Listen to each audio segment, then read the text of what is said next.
Pop quiz. What if I control an Ultimate Conductor Tyranno and you have a set Scapegoat? I declare a direct attack with my Ultimate Conductor Tyranno and you change your Scapegoat. How many tokens am I allowed to attack?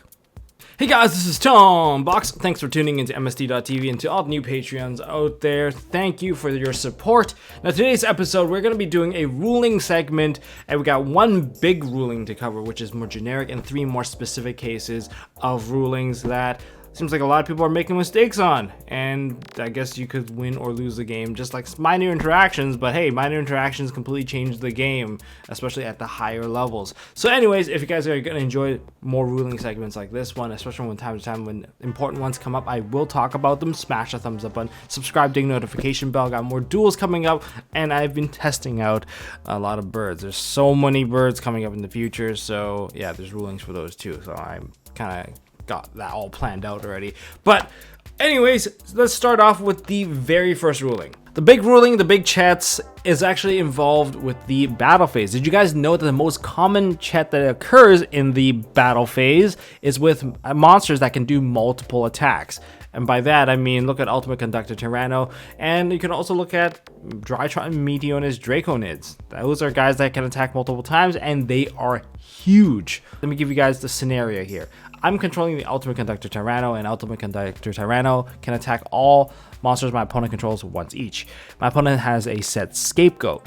So I go into the battle phase, I declare a direct attack to my opponent's face with my Ultimate Conductor Tyranno, and he decides to go, I'm going to change Scapegoat to mitigate the damage. So here's the question. You guys have like 10 seconds to answer this. How many sheep tokens am I allowed to attack with the Ultimate Conductor Tyranno in the replay? You guys have 10 seconds. 9, 8, 7, 6, 5, 4, 3, 2, 1. And the answer is I'm allowed to attack 1. That's right. If I hit all the other 3, deal 4,000 damage, I have just cheated in the battle phase. How are you guys like figuring this out? Like, where is this coming from? Like, you just tried it on the EDO Pro, you hit all 4. Yeah, well, it's because EDO Pro and yugioh Pro and all those third-party simulators have not updated their ruling to reflect this. You can still do it with our Sewer Priest, you can do it with Ultimate Conductor Tyranno. It is pretty ridiculous because in the official Yu-Gi-Oh database, and luckily yugioh organization also translated this particular ruling related to Tyrant Burst Dragon. Tyrant Burst Dragon is able to attack all of your opponent's monsters. Very similar, basically word for word for Ultimate Conductor Tyranno's effect to attack all monsters. And their example is this. I have a Tyrant Burst Dragon face up on the field equipped with this Shooting Starbow Seal, which allows you to do direct attacks and also reduces your attack by 1,000.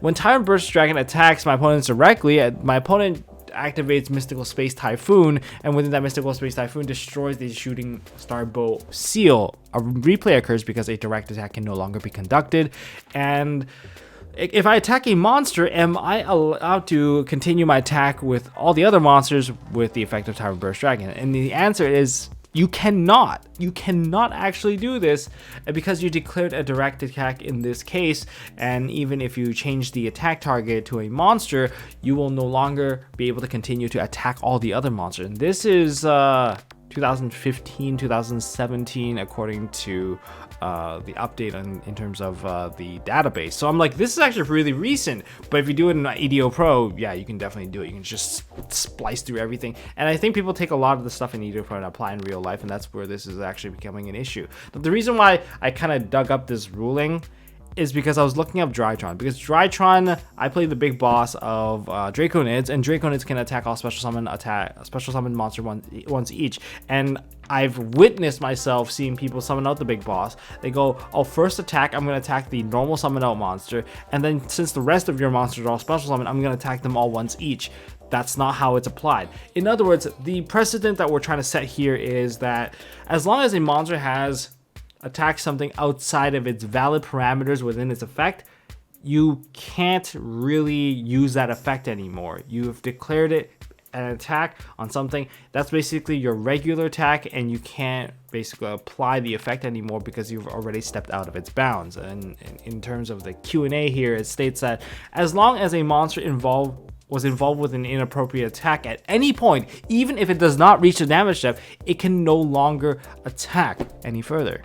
That's how it is worded, and that is something that's really important because that means Ultimate Conductor Tyranno probably stole a lot more games than it should have, which is pretty ridiculous. So yeah, take it easy on those multi-attackers, and if it ever comes up again, at least you'll know that you can actually use Scapegoat to chump block an Ultimate Conductor Tyranno. Okay, for the 3 other rulings we're going to talk about here today, one is going to be the Amazement traps, because that has been misplayed so much that I'm gonna break it down here. I have to. If I don't do it, it's gonna come up again and again and again, and I just don't feel like answering it anymore. So we're gonna put it here, you just refer it to here, we'll be good to go. The second thing we're gonna talk about is Tri-Brigade Revolt versus Chaos Dragon Levianeer. That interaction may surprise you. It's actually not that surprising, but people have been asking about it. It has occurred where things have activated when it shouldn't have, and I'll even talk about Swordsoul Iris, because apparently I have one on my table right here. This card's card text seems a little bit confusing, so there's just a little bit of clarity to kind of cover on that one. This next little bit is a PSA towards anyone playing against Amazement trap cards, the Amaze Attraction trap cards to be more specific. You guys gotta slow down. I've heard too many stories where I see someone do this. I'm going to activate my Amaze Attraction Horror House. Okay. I'm going to target your monster and use the effect to flip face down to prevent you from Link summoning or Xyz summoning. What?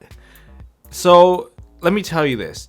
You have to activate and resolve it first before you're even able to use the second effect. This is not like a continuous trap card. It's not like Shadow Schism, because Shadow Schism only has the one effect. Upon activation, you can use the effect right away. This one is a bit different. This one is looking for something else before you can even use a secondary effect. So if you use both effects at once, you're kind of cheating, because you need to equip first. Reading the card text to you, any of the Amaze Attraction trap cards usually have this. Target one Amazement monster you control or one face-up monster your opponent controls. Equip this card to it. You can activate the following effect based on which player controls the equipped monster. It doesn't say the targeted monster, it says the equipped monster, past tense. In other words, the first part of the effect has already resolved.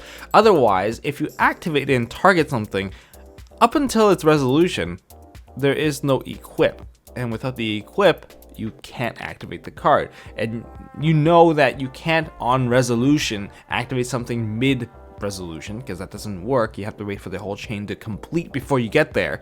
So, in other words, you have to activate this card for the first time to target and equip, and you have to activate the second time to use a secondary effect. No more of this, use it in the same chain.